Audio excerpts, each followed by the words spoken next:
Casi siempre damos por hecho que la sexualidad es algo, pues, biológico, ¿no? Como un instinto animal que simplemente seguimos y ya está. Pero, ¿y si esa fuera solo la mitad de la historia?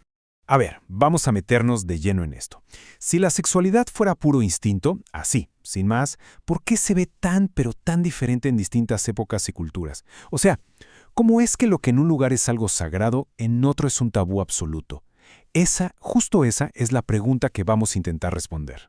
La respuesta, y es una idea poderosísima, es que la sexualidad es, en gran parte, una construcción cultural. Imagínenlo así. La biología nos da el hardware, o sea, el cuerpo, con todo lo que puede hacer. Pero es la cultura la que llega e instala el software, ese conjunto de reglas, de creencias y de normas sobre cómo debemos usar ese cuerpo. Y lo más increíble de este software es que, pues no viene de fábrica, lo vamos aprendiendo. Es como el guión social que nos dice qué es normal, qué se espera de cada género y hasta qué tipo de relaciones son las que valen. Y claro, como cualquier software, se actualiza, cambia y evoluciona con el tiempo. Para que quede súper claro qué tan flexible es este guión, ¿qué tal si hacemos un viaje rápido al pasado? Vamos a ver que nuestras ideas actuales sobre la sexualidad para nada son universales. De hecho, la historia ha dado unos giros de 180 grados que nos van a sorprender. Nuestra primera parada, la Grecia clásica. Y ojo aquí, porque la sexualidad no era un tema privado y ya, para nada. Estaba totalmente metida en la vida pública, en la política y, créanlo o no, hasta en la educación de los futuros ciudadanos. Por ejemplo, eso que llamaban pederastia iniciática hoy nos suena fuertísimo, pero en ese entonces no lo veían con una lupa moral. Era más bien una especie de mentoría, una institución. Era la forma en que un ciudadano con experiencia le pasaba su conocimiento, sus valores y hasta sus virtudes a un joven que se preparaba para ser parte de la sociedad. Y por otro lado, claro, tenemos la poesía de Safo en la isla de Lesbos, que es la prueba viviente de que el amor entre mujeres era visible y se vivía con naturalidad. Ahora démosle un salto a la antigua Roma y vamos a ver cómo el guión da un giro total. Para los romanos, el sexo era, por encima de todo, una forma de expresar poder y de dejar clara la jerarquía social. Aquí lo que importaba de verdad era el estatus. Un hombre ciudadano podía estar con hombres o con mujeres, eso era lo de menos, siempre y cuando él fuera el activo, el dominante. Ser pasivo, eso sí era una humillación, una mancha a su reputación. Y mientras, a las mujeres de la élite se les exigía ser supercastas, pero no tanto por moralidad, sino para algo muy práctico, asegurar la pureza del linaje y que no hubiera dudas sobre quiénes eran los herederos. Pero, momento, no todo el mundo antiguo era así de rígido. Si nos vamos al antiguo Egipto, encontramos una perspectiva que de verdad sorprende, casi progresista para su tiempo. En Egipto, el sexo no tenía esa carga de culpa. Era visto como una fuerza vital, algo que se celebraba. Las mujeres tenían una autonomía legal impresionante, algo impensable en Grecia o Roma en ese momento. Y claro, tenemos casos como el de Hatshepsut, una mujer que gobernó como faraón adoptando todos los símbolos masculinos del poder para ser legítima. Esto nos habla de una flexibilidad de género que, la verdad, nos sigue pareciendo asombrosa. Y bueno, todo este viaje nos trae un punto clave. La idea de que solo existen hombres y mujeres es en sí misma parte de nuestro guión cultural. Resulta que muchísimas sociedades desde hace siglos y hasta el día de hoy han reconocido y hasta celebrado que existen más de 2 géneros. Así que esto de los terceros géneros no es ninguna invención moderna, para nada. Es algo que ha estado ahí en la historia humana desde siempre.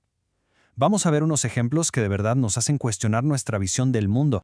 Aquí en México, en el istmo de Tehuantepec, en Oaxaca, están las muxes, y son profundamente respetadas. No se les ve como hombres que se visten de mujer, no. Son un tercer género, una combinación, y son un pilar importantísimo para la economía y la vida social de la cultura zapoteca. Ahora, en la India, las hijras tienen una historia de miles de años. Son una comunidad de personas transgénero e intersexuales que se consideran sagradas.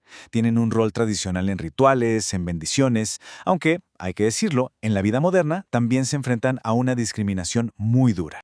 Vámonos a Samoa. Allá, si una familia tiene puros hijos varones, es común que a uno se le críe como fa'afafine. ¿Para qué? Para ayudar con las tareas que tradicionalmente se consideran femeninas. Y no se ve como algo raro, ¿eh? Es una solución práctica, una parte más de la sociedad totalmente integrada y aceptada. Y en muchísimas culturas nativas de Norteamérica existían las personas dos espíritus. Se les veneraba. Se creía que tenían un espíritu masculino y uno femenino dentro de sí, y que eso les daba una sabiduría única, dones especiales para su comunidad. Fue la colonización la que llegó a imponer a la fuerza la idea de solo 2 géneros y a reprimir estas tradiciones. Ok, Entonces, la gran pregunta, ¿quién o qué escribe estos guiones tan diferentes? Pues parece que hay dos grandes fuerzas que le han dado forma a las reglas del juego a lo largo de la historia. Por un lado, las creencias, como la religión, y por otro, las necesidades más terrenales, como la economía. La religión sin duda es uno de los grandes arquitectos.